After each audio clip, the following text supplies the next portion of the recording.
South ఇండియాలోనే అతి తక్కువ ధరలకి రత్నాలనందించే ఏకైక సంస్థ 6JVR. నమస్తే, వెల్కమ్ టు సుమన్ టీవీ. నేను మీ నందు. ప్రస్తుతం మనతో పాటు కృష్ణకుమారి గారు స్టూడియోలో ఉన్నారు. నమస్తే అమ్మ.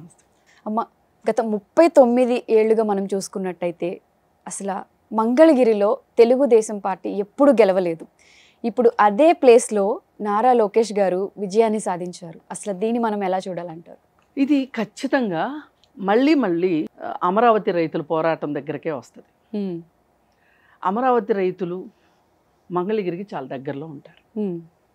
అయితే ఈ మంగళగిరి, తాడేపల్లి మొత్తం అంతా అక్కడే కదా. అయితే పోయినసారి జగన్ రెడ్డి గెలవగానే మొదటి విధ్వంసం అక్కడే మొదలైంది, అవును, తాడేపల్లిలో. అయితే ఆ మొదటి విధ్వంసం తాడేపల్లిలో స్టార్ట్ అయింది కాబట్టి జగన్ రెడ్డి ఓటమికి కూడా అంకురార్పణ అక్కడే జరిగింది. అక్కడి నుంచి మొదలయ్యి ఆ విధ్వంసకర చర్యలు, విధ్వంసకాండ అక్కడి నుంచి స్టార్ట్ అయ్యి అది అలా అలా అలా అలా అలా రాష్ట్రం అంతా పాకింది. ఆ విధ్వంసకర చర్యలు అన్నా క్యాంటీన్లు మూసేయటం దగ్గర నుంచి, మూడు ముక్కలాట ఆడటం గురించి, రాజధాని విషయం. రాజధాని అనేది చాలా చాలా ఇంపార్టెంట్ అయిన విషయం.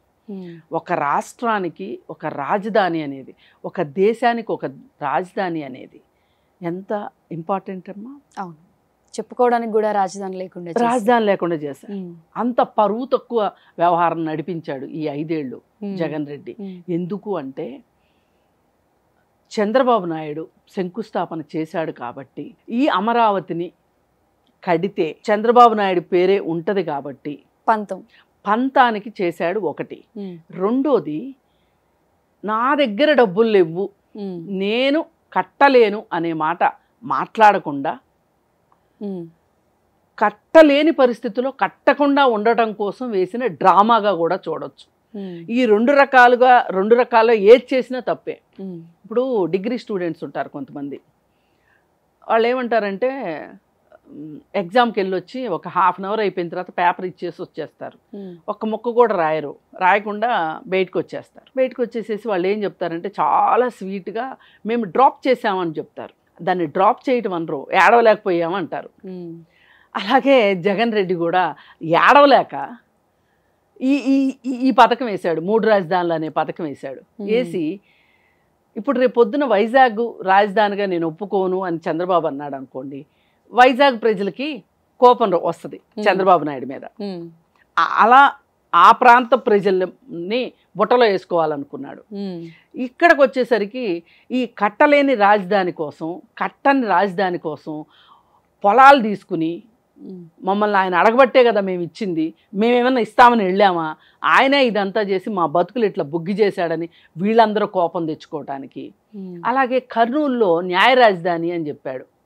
ఈ కర్నూలులో న్యాయ రాజధాని తీసుకురావటం అనేది, ఒకవేళ వైజాగ్లో రాజధాని కట్టడానికి అంటే ఆఫీసులు తరలించటానికి ఎవరైనా అవును కాదు అంటే కూడా అవకాశం ఉందేమో, కానీ న్యాయ రాజధానిని మార్చడానికి అసలు అవకాశమే లేదు.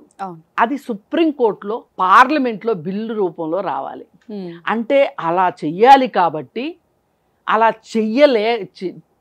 చేసే అవకాశం రాదు కాబట్టి తను ప్రకటించి రాయలసీమ వాళ్ళకి ముద్దుబిడ్డగాను అవ్వాలి, ఆ పని జరగకూడదు. ఈ యంత్రం తంత్రం అంతా ఎక్కడ నేర్చుకున్నాడంటే కేసీఆర్ దగ్గర నుంచి నేర్చుకున్నాడు. బాబాయ్ అబ్బాయిలు కదా వీళ్ళు. కేసీఆర్ ఏం చేస్తే జగన్ రెడ్డి నెక్స్ట్ అదే చేశాడు.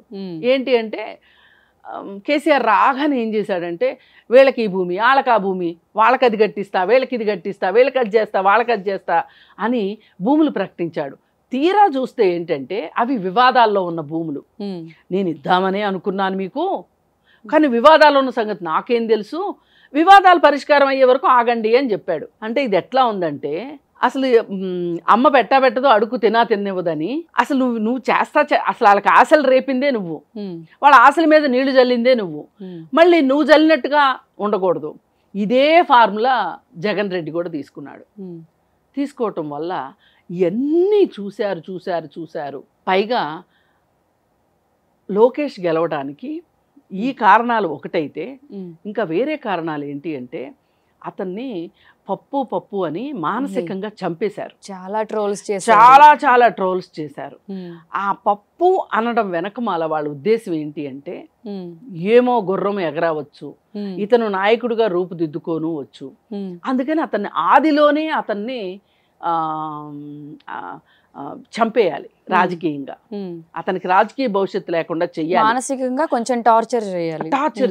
టార్చర్ చేస్తే ఇంకా అతను కుంగిపోయి నాకెందుకు, నా వ్యాపారాలు నాకున్నాయి అనుకుని అతని వ్యాపారాలు అతను చేసుకుంటాడు, అతన్ని అడ్డు తొలగించుకోవాలి అని అనుకున్నారు. అనుకుంటే ఈ అడ్డు తొలగించుకోవాలనే కార్యక్రమంలోనే మంగళగిరిలో విపరీతంగా ఖర్చు పెట్టారు. ఎంత ఖర్చు పెట్టండి, లోకేష్ అన్నిటినీ ఛేదించుకుని పైకి వచ్చాడు. ఎలా వచ్చాడు?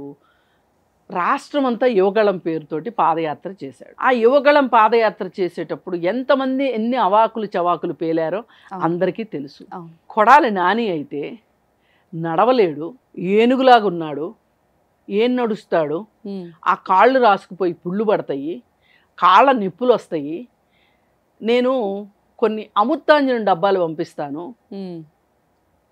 జెండు బాంబులు పంపిస్తాను అని మాట్లాడాడు కొడాలి నాని. అంటే ఇప్పుడు అవన్నీ రాంగ్, పప్పు కాదు నిప్పు అనే విధంగా ఆయన ప్రూవ్ చేసుకున్నాడుగా. మరి యువగళం పాదయాత్ర చేశాడుగా. ఒక రకంగా అతను రాజకీయంగా ఒక భయభ్రాంతుల్నే చేశాడని చెప్పొచ్చు. ఆ రెడ్ బుక్ అనే విషయం ఉంది కదా, ఆ రెడ్ బుక్ అనే దీనికి ఎంత వణికి చచ్చారు. అది ఒక రకంగా ఒక స్ట్రాటజీ.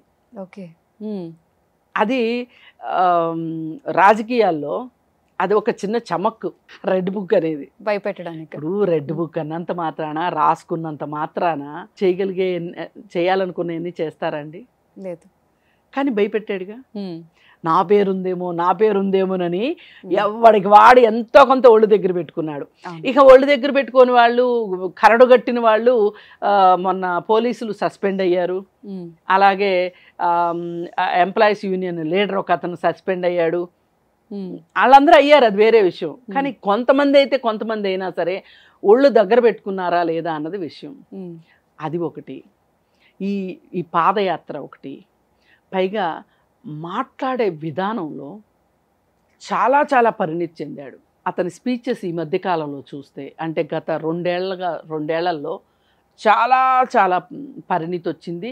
చాలా విషయ జ్ఞానం ఉంది అతనికి అనేది అర్థమైంది. అతనికి సమస్యల పట్ల అవగాహన ఉంది. మాట్లాడే మాటలోనే అతని ఆత్మవిశ్వాసం కనిపిస్తుంది అనేది అర్థమైంది. ఇప్పుడు జగన్ రెడ్డి మాట్లాడుతుంటే కూడా ఆయనకు బాగా భయం వేసినప్పుడు ఎంత బాగా మాట్లాడగలడో నిన్న ప్రెస్ మీట్లో అందరూ చూశారు. చాలా బాగా మాట్లాడాడు నిన్న ప్రెస్ మీట్లో. ఎక్కడ ఇంతకుముందు చంద్రబాబు అనేవాడు, స్వచ్ఛంగా చంద్రబాబు అని మాట్లాడాడు.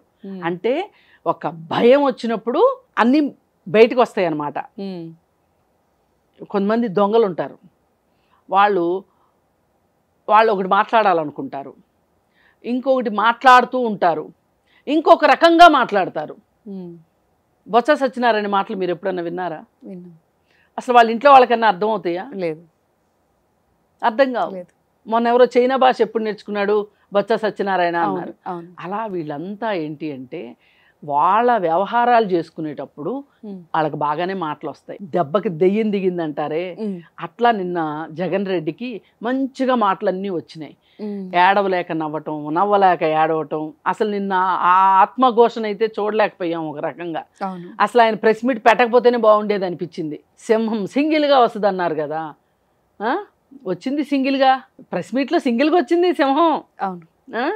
సరే, ఏది ఏమైనా ఇంతకంటే ఎక్కువ సమయం వాళ్ళకి కేటాయించడం కూడా కరెక్ట్ కాదు. ఏదైనా లోకేష్ ఈ 5 సంవత్సరాలు ఈవేళ అతని మీద ఉంచిన నమ్మకానికి ఒమ్ము చేసుకోకుండా జనరంజకంగా పరిపాలించాలని, ఈ 5 ఏళ్ల కాలాన్ని ప్రతి ఒక్కరూ, గెలిచిన ప్రతి ఒక్కరూ కూడా అవినీతికి తావు లేకుండా పారదర్శకంగా పరిపాలిస్తే కానీ ఆంధ్రప్రదేశ్ ఇవాళ నిలదొక్కుకోలేనంత దారుణమైన పరిస్థితిలో ఇవాళ కూరుకుపోయింది అప్పుల్లో. అందుకని దయచేసి మీరు ఎవరైనా సొంత ఆస్తులు సంపాదించుకుందాము అని రాజకీయాల్లోకి వస్తే గనక, మీకు ఇప్పుడు ప్రజలు చేసిన బడితి పూజ చూశారు వైసీపీకి. మీకు ఇంతకంటే ఎక్కువ బడిత పూజ చేయడానికి ప్రజలు, ఎందుకంటే ఒకసారి అలవాటు అయిన తర్వాత ఇక వాళ్ళు ఊరుకోరు. అవును. అందుకని ఒళ్ళు దగ్గర పెట్టుకొని, బుద్ధి దగ్గర పెట్టుకొని ప్రజల కోసమే బతకండి. మీరు రాజకీయాలకి ఒక కొత్త అర్థం చెప్పండి. మీరు ఇంతవరకు జరిగిందేదో జరిగిపోయింది, అయిందేదో అయిపోయింది. మీకు ఇవాళ ఇంత అప్రతిహాత విజయాన్ని ప్రజలు మీకు కట్టబెట్టారు ఎంతో నమ్మకంతో. ప్రజల నమ్మకాలను మట్టుకు ఒమ్ము చేయమాకండి. మీకు మీరు ద్రోహం చేసుకోండి, కానీ ప్రజలకు మట్టుకు చేయకండి. ఇది లోకేష్కైనా వర్తిస్తుంది, చంద్రబాబు నాయుడు గారికైనా వర్తిస్తుంది, లేకపోతే ఇంకొకరికైనా ఎవరికైనా వర్తిస్తుంది. ఇవాళ ఈ గెలిచిన వాళ్ళు ఎవరైతే ఉన్నారో 175 మంది, మీరు మనసా వాచా కర్మణ ఆంధ్రప్రదేశ్ ప్రజల కోసం పనిచేస్తే మీ గురించి 4 కాలాల పాటు చెప్పుకుంటారు. ఈ విజయం ఎలా అయితే చరిత్రలో నిలిచిపోతుందో ఆంధ్రప్రదేశ్ చరిత్రలో, మీ పని విధానం కూడా అలా నిలిచిపోవాలని నేను కోరుకుంటాను. Thank you so much. Suman టీవీలో మీ పర్సనల్ అండ్ బిజినెస్ ప్రమోషన్స్ కోసం కింది నెంబర్కి కాంటాక్ట్ చేయండి.